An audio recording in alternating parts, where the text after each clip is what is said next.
Welcome to the Author's Edge radio show with Gael Freer and Bob Price. Now, their show airs nationwide on the My Genre Radio Network, Monday through Friday at 2 p.m. and 7 p.m. Each week on their show, they help authors create books that transform our lives and imaginations. Through radio excellence, they create a unique community resource, one that promotes, connects, and fosters a sense of well-being. Gael and Bob maintain a focus on sharing books, publishing, marketing, and writing solutions. They serve listeners by providing outlets for their creative skills and energies, and they help them flourish in the competitive marketplace. Their weekly show provides intros, writing spotlights, helps you in promoting your book, your writing, your publishing, your marketing tidbits, and much more. Okay, audience, here's Gael and Bob.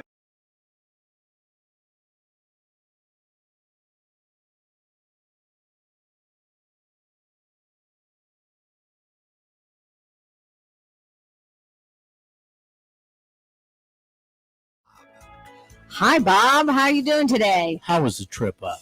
Oh, it was long. It was long. Today we have with us Deborah Rainey, and she has been writing for quite some time, over the last 30 years, and almost 40 novels. So Deborah Rainey's first novel was A Vow to Cherish, which inspired the worldwide pictures film of the same title and launched Deb's writing career. 25 years, 40 plus books, and numerous awards later, she's creating stories that touch hearts and lives. A 3-time Christie Award finalist and winner of the Rita Award, Carol Award, National Reader's Choice Award, and Holt Medallion. Deb is represented by Steve Laub of the Steve Laub Agency. She served on the executive board of the 250,000 member American 2,500. Right, I'm sorry, wrong number. 2,500 member American Christian fiction writers for 18 years and teaches at writers' conferences around the country.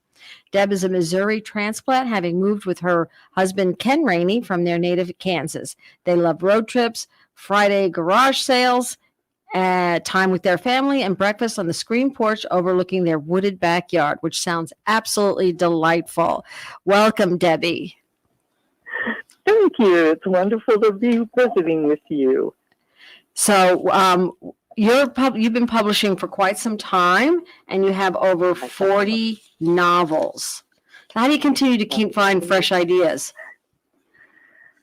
Well, I think the most important thing I do is try to keep trying new and different things in real life. And my husband is the one who kind of pushes me. I would be happy to just stay home and write all the time. But a few years ago, he got a crazy bug to buy an RV, and we have been traveling across the country, and that is where ideas are found, is, when you start traveling and meeting new people and learning about new occupations, it is just great fodder for new ideas, for novels, for characters, for settings, the whole enchilada. Wow. And so now, how many of the states have you visited? We are close to 50. We have not been in Alaska, but we did get to add Hawaii to our list not long ago. And we have at least driven through most of the other states. Wow. Well, you didn't drive to Hawaii. Well, that's what I was thinking. How did you drive to Hawaii? We flew to Hawaii. All right. Now, how has the publishing world changed since, you've been doing it for such a long time. So I'm assuming, you went from a typewriter to maybe a computer to, I'm not sure. Tell us about that. I did. I started out on a typewriter, and I started writing when you literally printed out your entire manuscript and sent it off to a publishing house and waited weeks and weeks for it to get there and weeks and weeks for it to get back.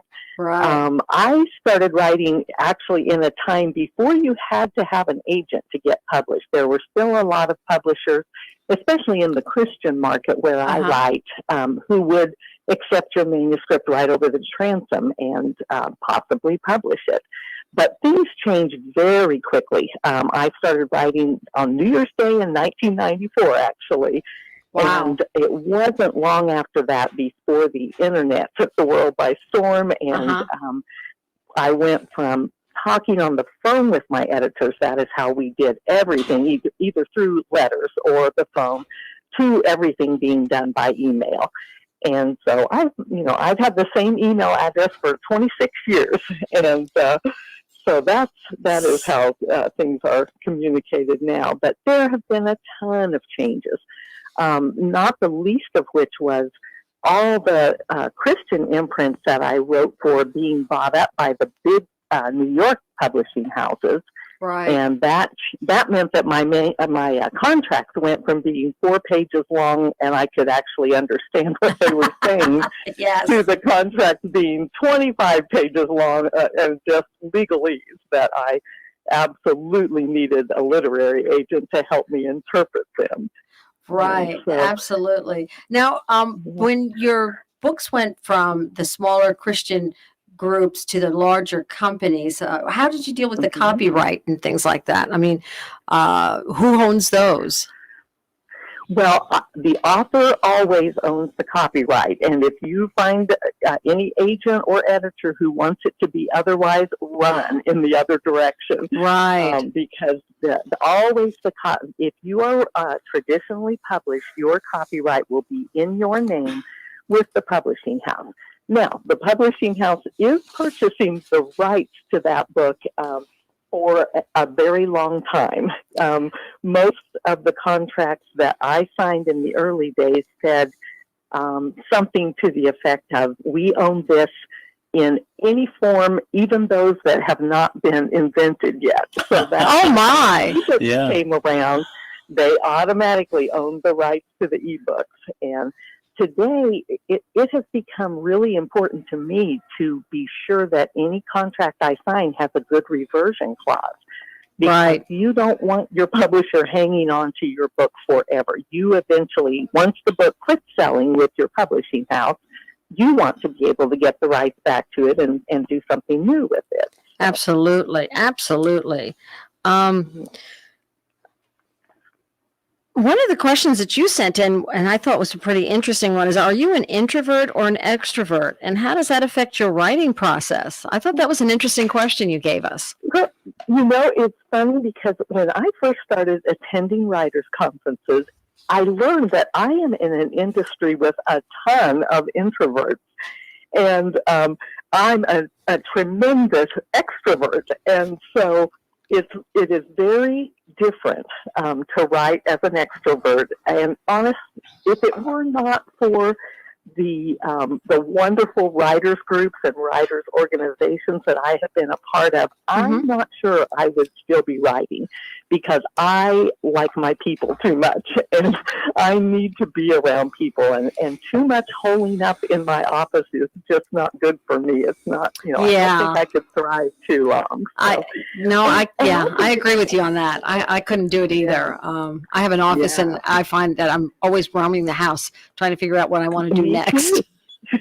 Me too. I tend to write different places. I will write out on the screen porch or on the sofa in the living room or in my office sometimes, but I love having different points of view. And when we travel in our RV, I'm usually working. I'm usually in the middle of writing a book, and that's great inspiration too. Oh, I would think so. Do you have a certain schedule to your writing? In other words, is it always in the morning, or is it in the afternoon, or?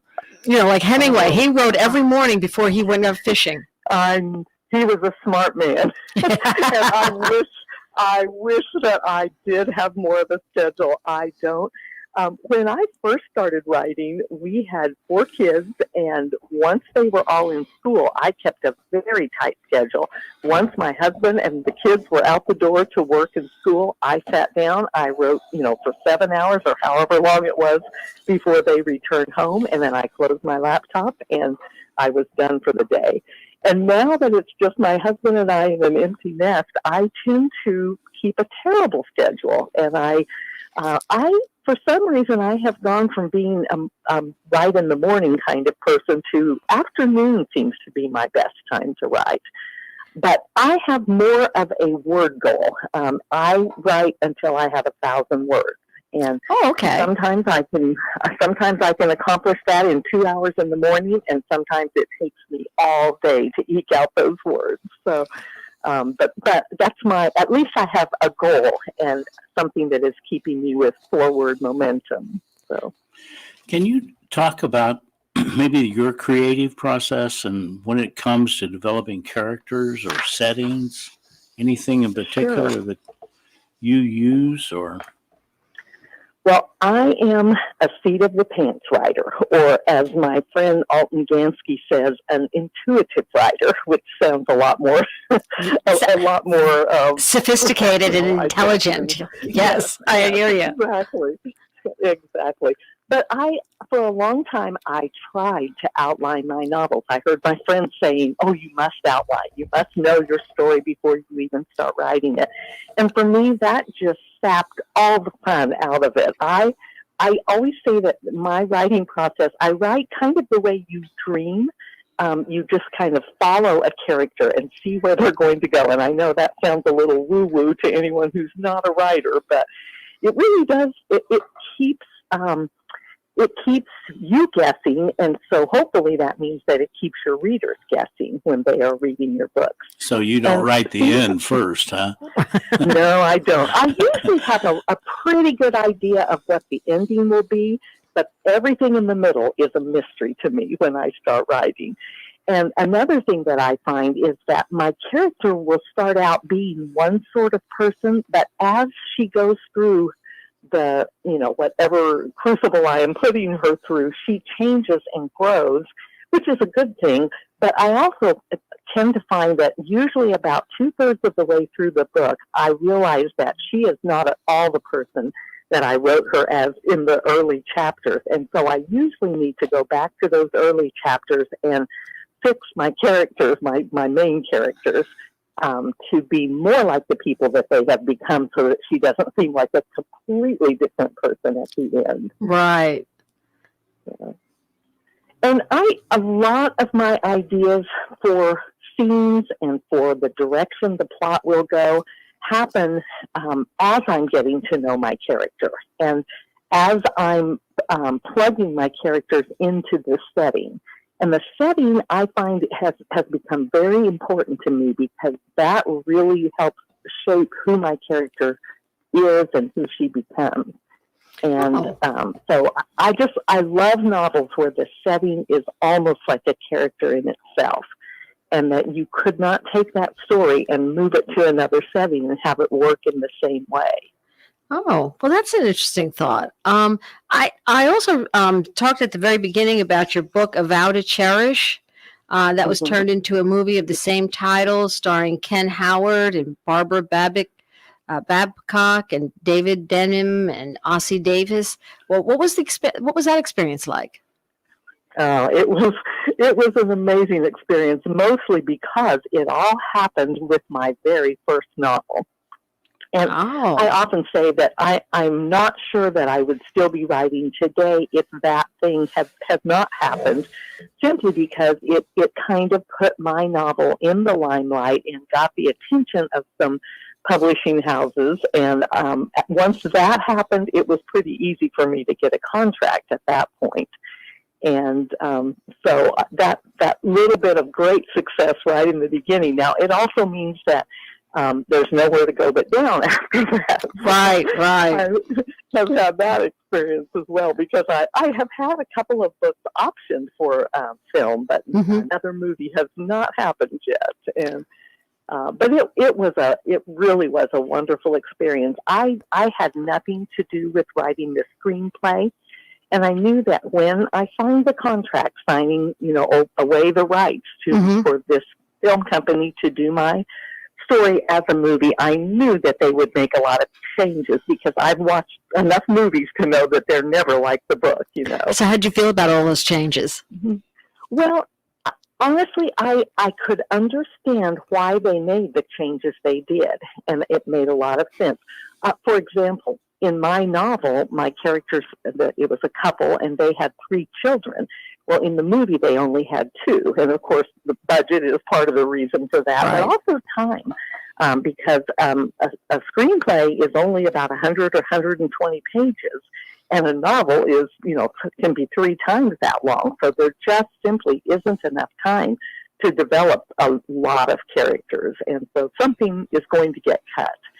And then also the producer and the actors and everybody always wants to put their own stamp on the story. And, Right. that's understandable. So I was very happy. I mean, they definitely stayed true to the theme and the message and the mood of the story that I wrote. And I was very happy with the way that it turned out. So. Were you on site at all whenever they were filming? No, I wish I could have. That would have been a fantastic experience. I wasn't on site, but my husband and I did get to go to Hollywood and to the movie premiere and meet most of the actors in the movie. And so that was at the time I was a little Kansas farm girl, and that was a pretty heady experience. Wow. And, so, yeah, it was a very great privilege. What were some of the challenges about dealing with that movie? I mean, I guess I'm kind of curious about things that you experienced, or things that upset you, or things that maybe gave you joy. What kind of challenges or? If there was anything, upset is a strong word, but I guess I questioned. They changed the name of my main character. They changed his first name. It was Jake in the novel, and they changed it to John. And it just so happens that the producer's name was John, and the producer's father's name was John. And so we speculated that maybe he just changed the name to honor his dad. We to this day don't really know why that happened. And so always when you're seeing someone else take your work and change it, I won't say that it upset me. It just made me curious. It made me wonder why.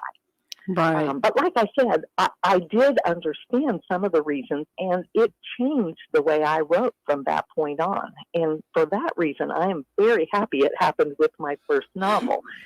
How did it change the way you write? How did that happen? Well, because I was not writing cinematically. I was, even though I saw the story in my mind playing like a movie, that didn't all translate to the page. And after seeing the movie, I realized that I needed to paint those pictures for the reader. Now, obviously, you don't want paragraph after paragraph of description, but with a few short words, you can set the stage so that your reader knows what to picture, and you help them to see, your story playing as a movie. But you need to learn to write very vivid scenes and images in just a few short words, because most readers today don't have the patience to read a lot of description. Yeah, well, yeah, I hear you. And in a minute, I want to get to that, the publishing traditionally an independent thought, but you are listening to Author's Edge with Gael Freer and Bob Price, coming to you weekly on Mondays at 3 p.m. on KWRH 92.9 and KXOK 102.9 FM and AM, and Monday to Friday 2 p.m. and 7 p.m. nationwide on the My Genre Radio Network. So you talked a little bit about being, the traditional or independent publishing. Now, A Vow to Cherish was a traditionally published book, correct? Yes, that's correct. So now, are you doing traditional, or how are you handling that? Well, I'm what they call a hybrid author now. I'm doing a little bit of both. I have some books that are traditionally published, but I'm also dipping my toes in the waters of independent publishing. And one of the reasons that writers do that is because when I finish a manuscript and send it off to my editors, it is usually several months before I hear back from them and have an editorial letter that I can do my rewrite from. And so I found myself just twiddling my them for sure what to do next. And I'm really not a fast writer. I'm actually a fairly slow writer. It takes me at least, I like to have 9 months to write a book. I've written them quicker, but I really like to have longer than that. And so a lot of writers, especially those who write a lot faster, they will publish traditionally, but while they're waiting on their edits and waiting on the cover design and all the things that you wait on with a traditional publisher, they are writing another novel that they will publish themselves independently. And I also have written for more than one traditional publisher at the same time. And you have to be very careful about dovetailing your contract and your release dates, because you don't want books from 2 different publishers releasing at the same time, because readers only have so much money and they probably will choose one or the other books and not buy both of them. So I try to have my publishers like to have at least 6 months between releases. At least 6 months. Interesting. So one of the quotes that you gave us, Bob, why don't you read it for us? She slept under the stars that night, under the watchful eyes of Tomas and 2 other soldiers.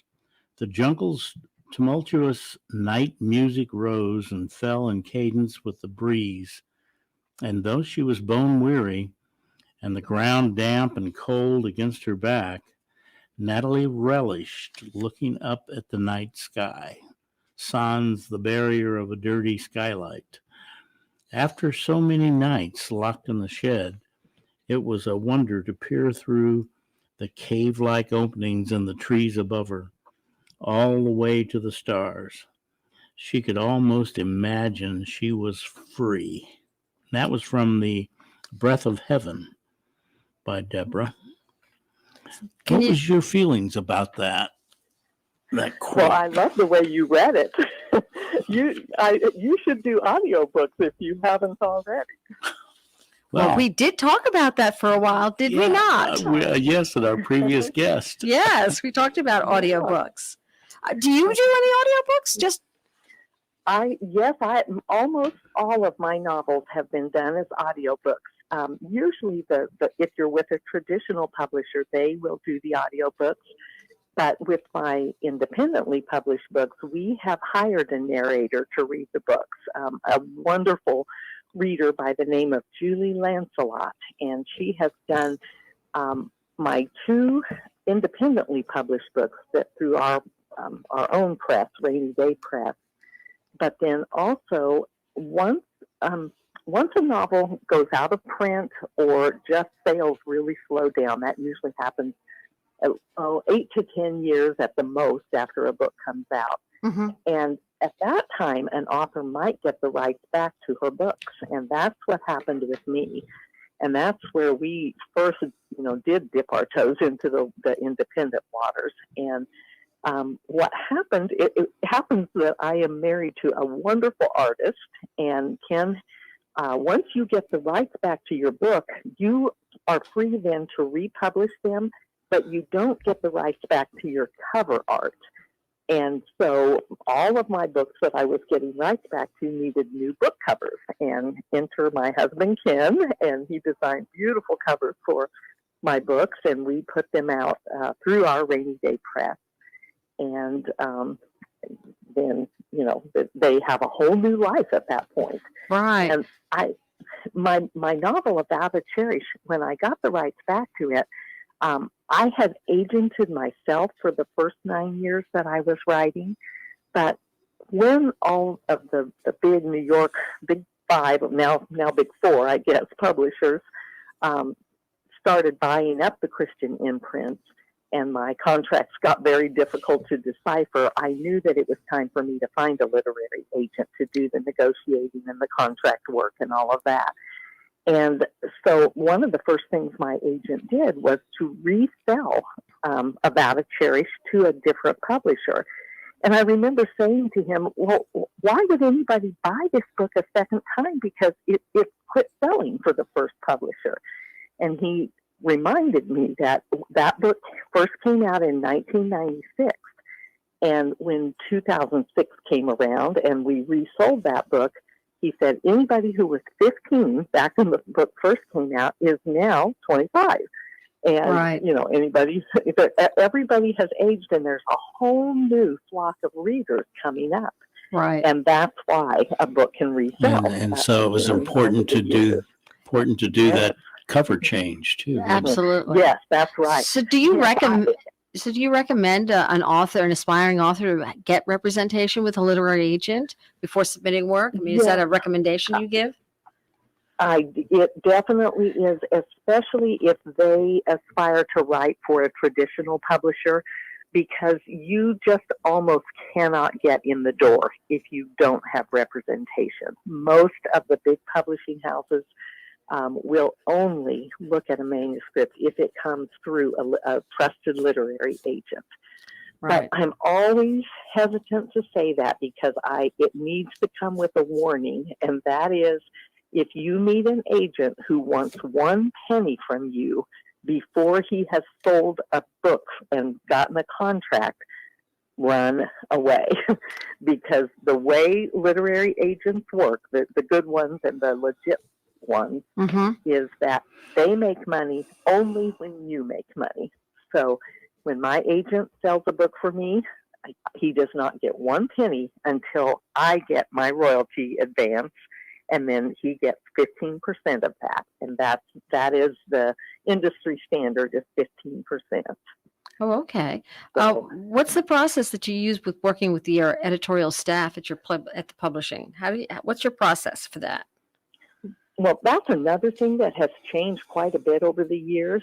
The way it used to work is that you would begin working with an editor. Your book would be bought by an acquisitions editor, and her job was just to discover new talent and find the best books, and then she would assign them to a substantive editor, or a developmental editor, some publishers call it.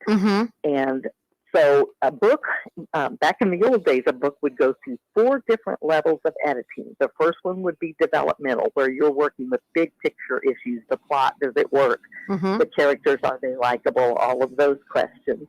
And then next it would go through a line edit, which is just what it sounds like, line by line. Then it would go to a copy editor who would do all the P's and Q's and the punctuation and grammar and all of that kind of details. And then the last edit would be, they usually would have 4 or 5 different proofreaders have eyes on the book. Well, in recent years... Okay, we are going to have to go to a radio break, commercial break. So when we come back, let's continue that question, because it's very interesting. Thank you for listening to KXOK, and we'll be right back.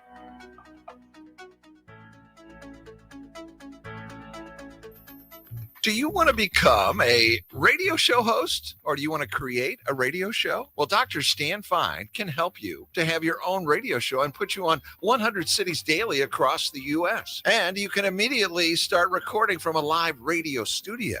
As a radio industry veteran, Dr. Stan Fine has 12 years of experience and has produced and hosted over 1,000 radio shows with over 10 million listeners. Dr. Stan Fine knows how to make this happen for you. He's a pro, and he can turn your dreams into a reality. Dr. Stan Fine will help you with everything from learning how to promote your show, develop a host persona, interview techniques, market your show on social media, teach you how to get guests and sponsors, and more. Dr. Stan Fine can put you on the air nationwide daily to 100 cities. If you're interested in making your dream come true, if you want to see how it all works, then give Dr. Stan Fine a call at 314-710-8413. That's 314-710-8413. You've got nothing to lose, and Dr. Stan Fine can help make your nationwide radio dreams come true. Hey, listeners, saying thanks to your customers is nice and polite, but expressing your gratitude in memorable and ongoing ways can boost your business. At Promo Experts LLC, we exceed our customers' expectations. For over 20 years, our product knowledge and experience has helped them with their marketing initiatives and trade show graphics.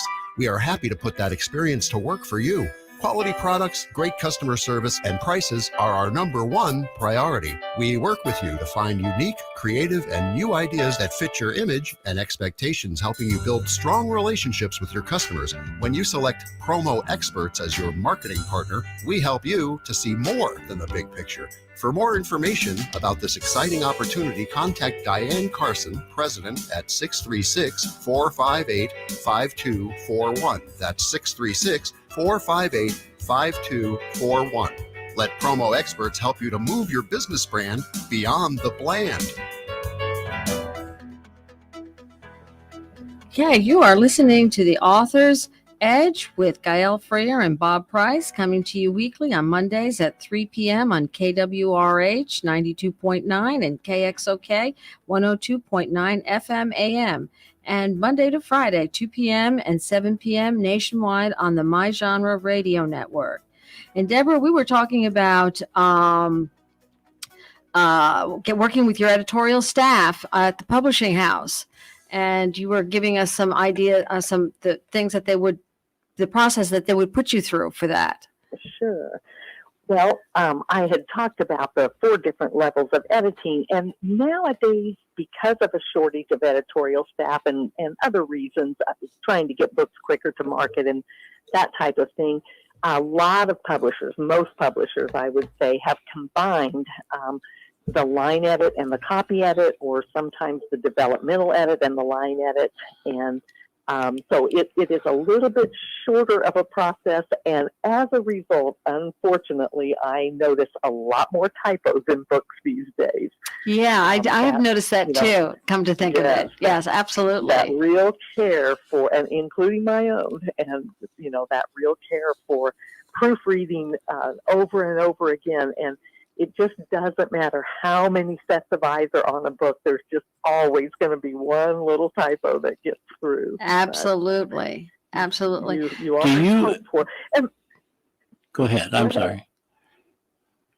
Well, I was just going to say that one of the wonderful things about ebooks and about Publish on Demand is that now if a reader tells you about a mistake, you can go in and fix it. And it will self-correct on everybody's Kindles, and the next printing that comes out will have that correction made in it, and so that's something that makes me very happy, because I don't like typos. Yeah, no, neither do I. I also work as an editor, and so I'm picky about that. So do you publish Kindle too on all your books? Yes, all of my books are available as ebooks, as print books. A lot of them have been done in large print versions. Almost all of them, we're working toward this anyway, have been done as audiobooks. And then I have a lot of books that have also been translated into other languages. So I have books that I've written that I can't even read. How many different languages do you know? Well, most of my books have been published in the Dutch language. For some reason, the Netherlands love my books. Oh, wow. And I have a few that have been done in German. And About a Cherish was published in several languages, Danish and Swedish and Norwegian. Any French? I don't think that I have any French. You are French, aren't you, Gaia? Yes, that's what I was asking. Yes, no, but I had 3 years of French in high school. I speak very poorly, but I can usually pick up the French in a movie. I can understand what they're saying. So can I. Mm-hmm. How much input do you have in the design of your book cover? You were talking about earlier where you had to remake the covers for when you were doing it a different publisher. But when you're going to a traditional publisher, how much input do you have in that? Mm-hmm. It all depends on the publisher. Some publishers are wonderful and allow you a ton of input, and they will send you 4 or 5 different covers to choose from, and then they will work with whichever one you choose to get it just right. There are some publishers that are that way, And there are others that design a cover and show it to you, and that's that. And you, even if I have had several times where the character on the cover had long dark hair and my character had short blonde hair. And the good thing about that is that usually the cover, you get to see the cover before you are finished with the manuscript. And I have been known to go through my manuscript and change my character's description to match whatever woman was put on the cover. Because I do not like when covers don't match the story inside. That's really important. That doesn't work for me either. Absolutely. Yeah. So which one of your books has been most successful? I would so far say Beneath a Southern Sky. Beneath a Southern Sky is the first novel in the Camfield Legacy series, and Bob read the excerpt from the final book in that series. And it's the one that it won the Rita Award and the Carol Award. It's won several awards, and just seems to be the one that kind of captured readers' hearts. And it's one of my favorites too.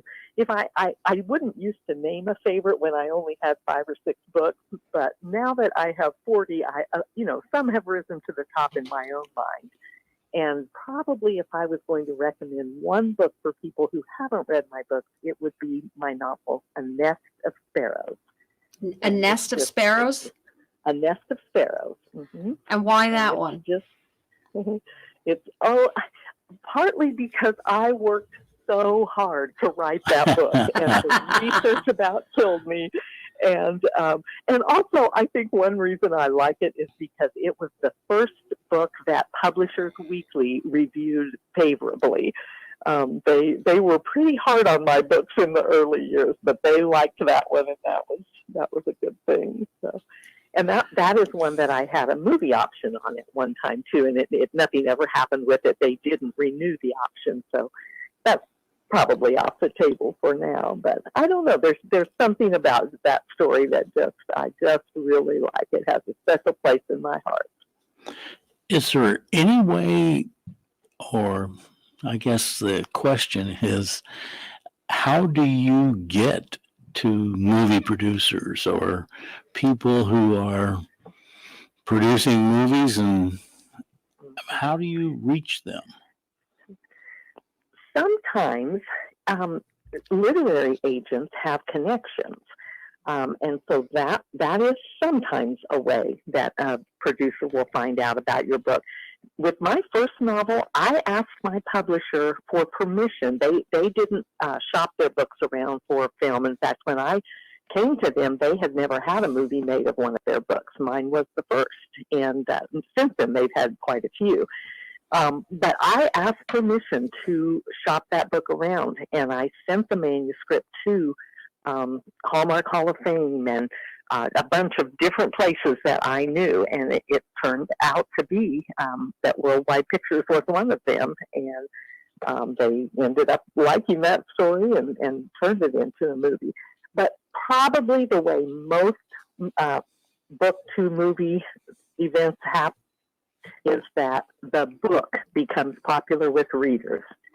And think about Where the Crawdads Sing. That book just took the world by storm. And so naturally, it was going to be made into a movie. So I always say, if you want your book to be made into a movie, there's several things you can do. The first thing is just to write a fantastic book.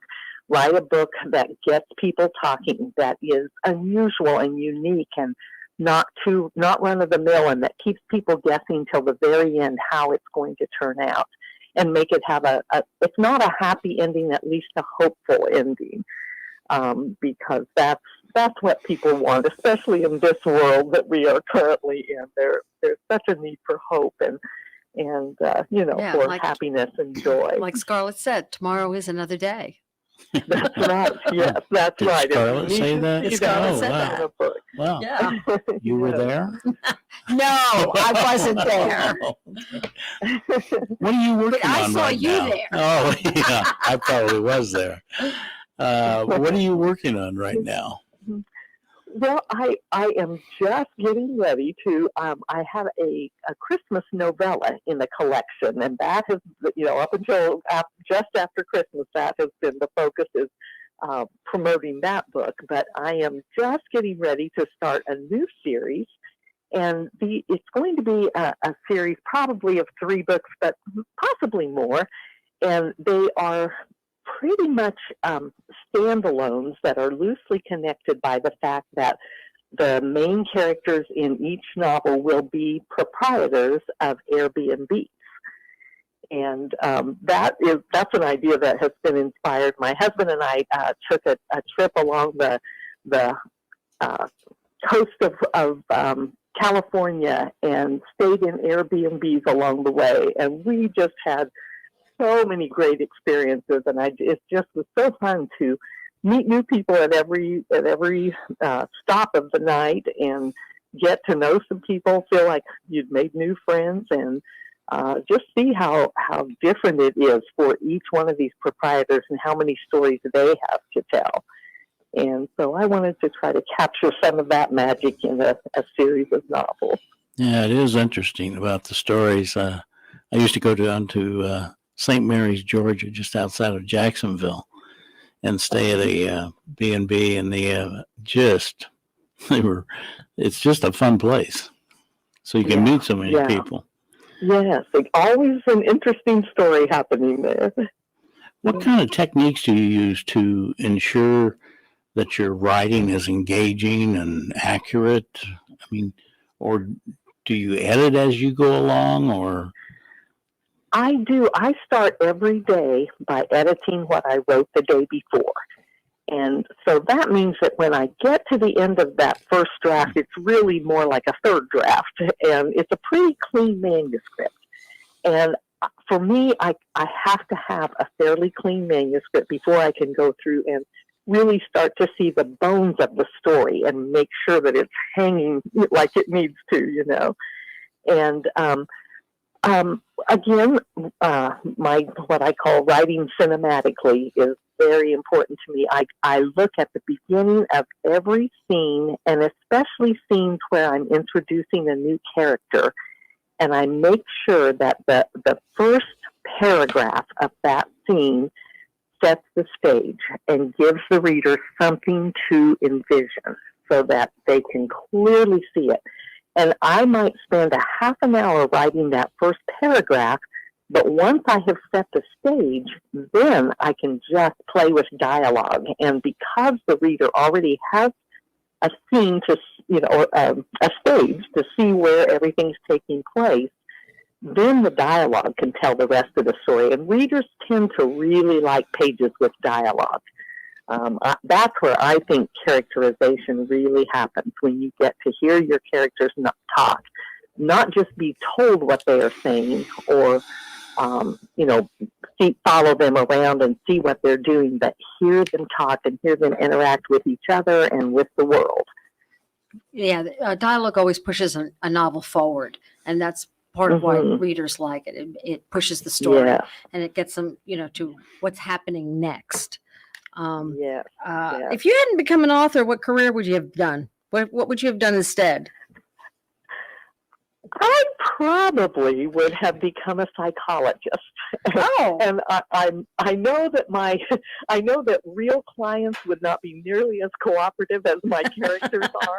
But I love analyzing my characters and helping them solve the problems that I have put them into.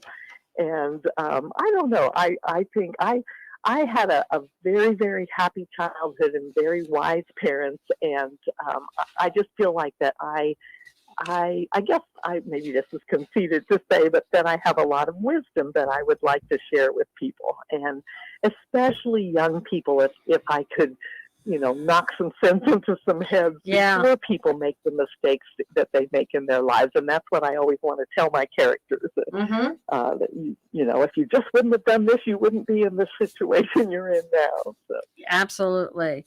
What authors would you say have the most influence on your writing?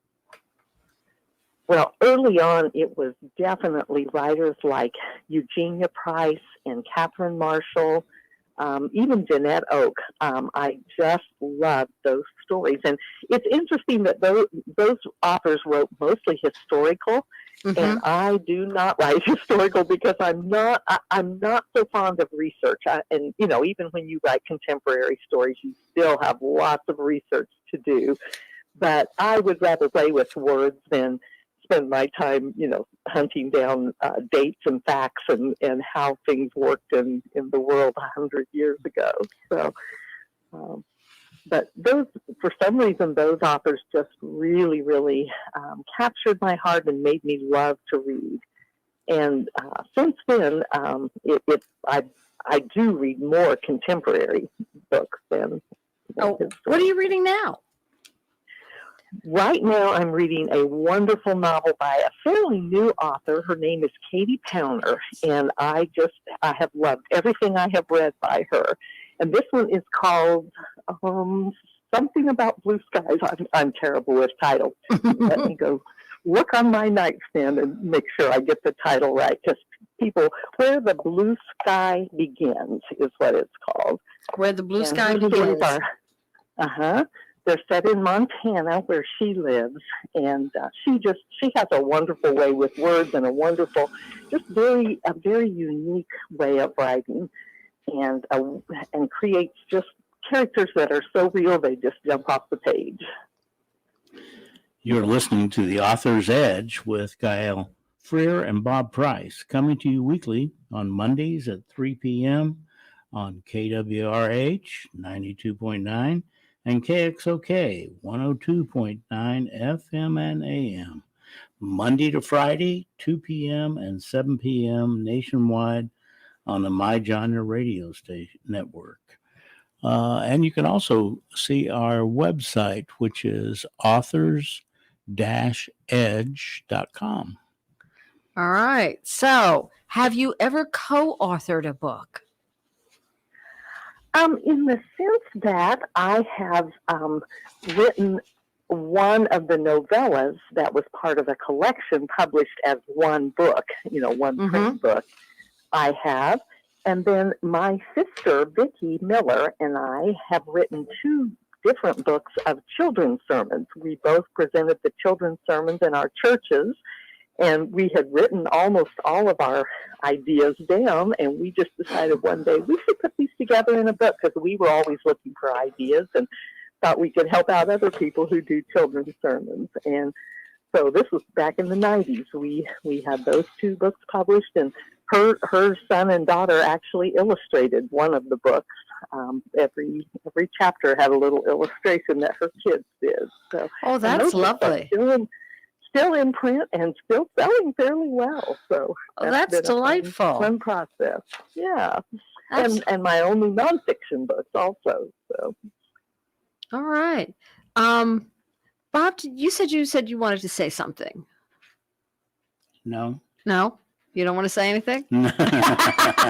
Actually, what I wanted to know was how much input do you, as an author, have on the design of your book covers, or I guess you've really discussed that because you've talked about the way some publishers handle that. And yeah. Well, now that my husband is doing my covers, I have a whole lot more input, and that's a lot of fun. Now, he sometimes just humors me, and I do have to remind myself that he's the one trained in design, and he's the artist, and so I do trust him to come up with really good ideas. But he's pretty good about letting me have some input on those too. And I must say that the covers that he has done for my books are truly some of my favorites of all the covers I've ever had designed. So that's always just one of the most fun moments in the life of any book is when I first get to lay eyes on the cover of the book. Does that inspire you to change parts of the story? Sometimes it does. It really does. And it also sometimes it will change the mood of the book. If the cover has a certain mood to it, and in fact, with my novel, it was called A Scarlet Cord, and the cover designer sent me the cover, and it was absolutely stunningly beautiful. But it was a picture of an old stone church out in a field with poppies and some other flowers growing, wildflowers. And there was nothing like that scene in my novel. And I did not want to say, please go back to the drawing board, because I was afraid the next cover couldn't possibly be as beautiful as this. And that, I think, is the first time it hit me. Well, hey, I could add that scene into the book easily.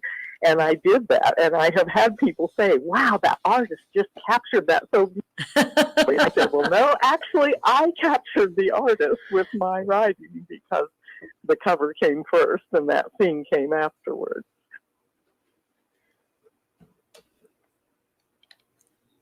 You said you wanted to ask the question. What are you doing? Yes, I guess I do.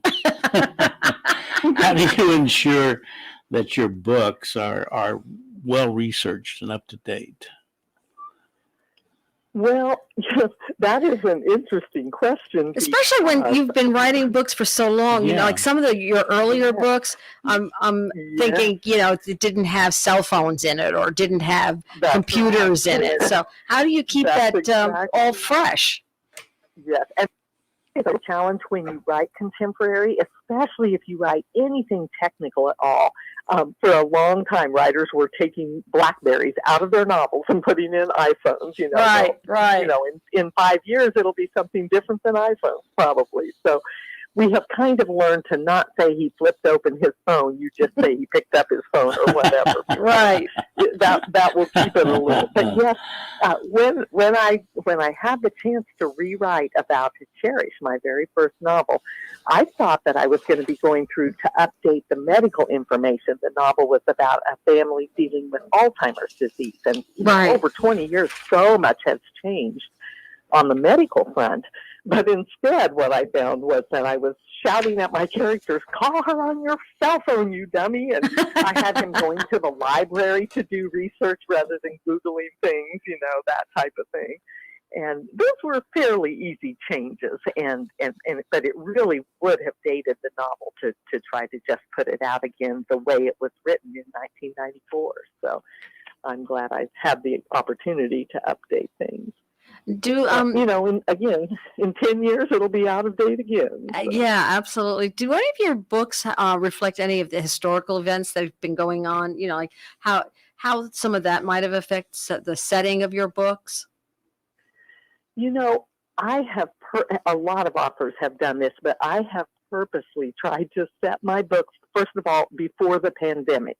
Because I don't want my characters to have to put a mask on every time they, you know, leave the house or not be able to leave the house. You know, I mean, the pandemic changed our world so much, and books that are going to be set after the pandemic are going to have to reflect that. They just are.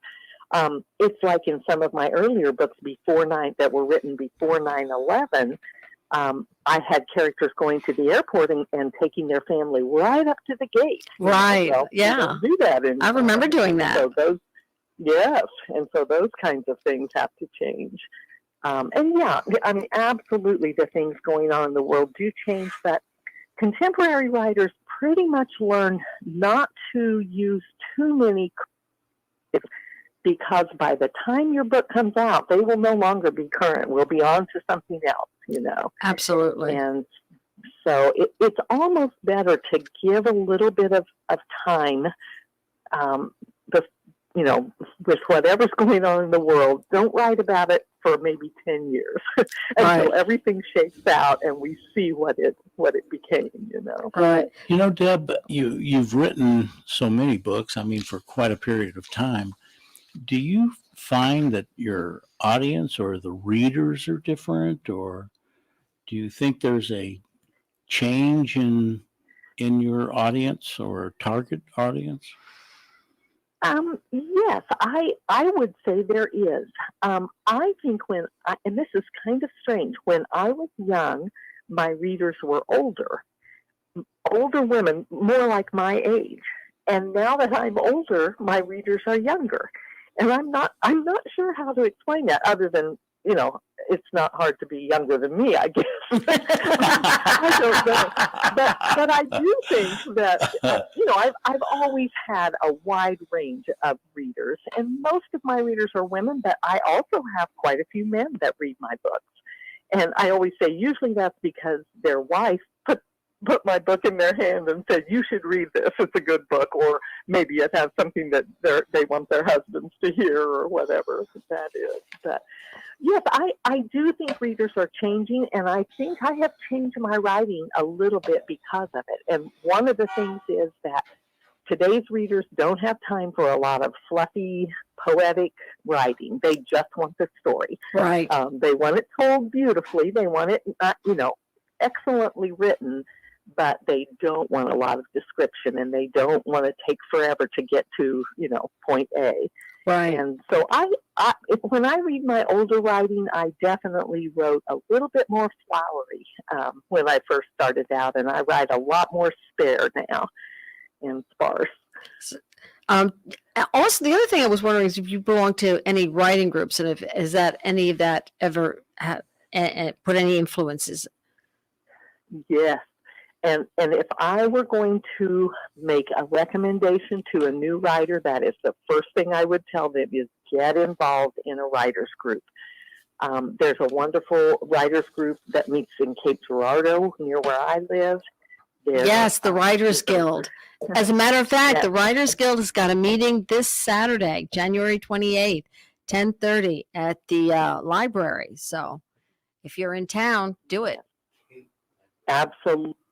And not only is it a great place to learn how to write, to hear from other authors what their experience has been, but it's a great place to meet maybe a writing critique partner or just a friend who gets you, because writers are strange ducks sometimes. They are. And, I'm married to one, and he is a strange duck.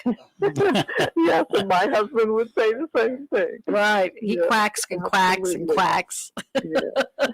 Well, he's a duck then. That's right. And for the Christian market that I write for, there is American Christian Fiction Writers. And like you said, Gael, I was on the board of that organization for many years. And it is a wonderful organization, a very large one. But there are chapters all over the country. And there's one that it just started up that meets in Festus, Missouri. It's the St. Louis chapter. And the annual conference, which has drawn everywhere from 300 to 700 people at a time, that is in St. Louis again this year. We were in St. Louis in September, and we'll be there again in August this year. That's And terrific. so Do you know what the date is on that?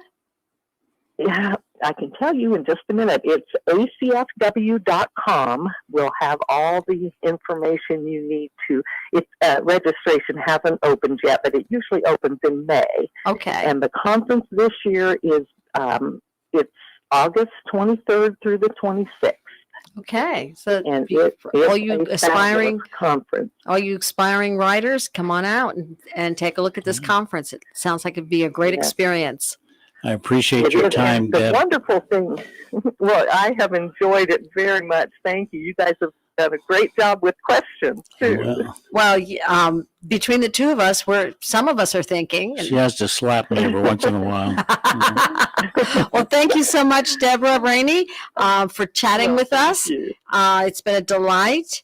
And let's see, we are listening to the Author's Edge with Gael Freer and Bob Price. And We'll see you next week. next week, we'll see you in the radio.